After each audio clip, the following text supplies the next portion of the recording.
অনেক অনেক আগে যখন পৃথিবীতে অশান্তি আর অন্যায়ের অন্ধকার নেমে এসেছিল তখন মানুষ শান্তিতে বাঁচতে পারত না।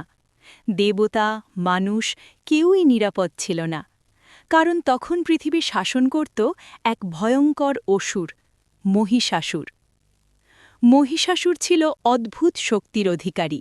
সে তপস্যা করে ব্রহ্মার কাছ থেকে বর পেয়েছিল, কোনো দেবতা বা মানুষ তাকে হত্যা করতে পারবে না। এই বর পেয়ে সে অহংকারে অন্ধ হয়ে উঠল, দেবলোক দখল করল, মানুষকে কষ্ট দিতে লাগল।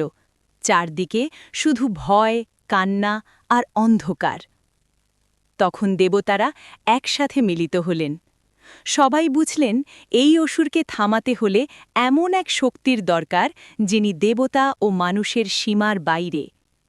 সেই মুহূর্তে দেবতাদের ক্রোধ, শক্তি আর আলো এক হয়ে জন্ম নিলেন মা দুর্গা।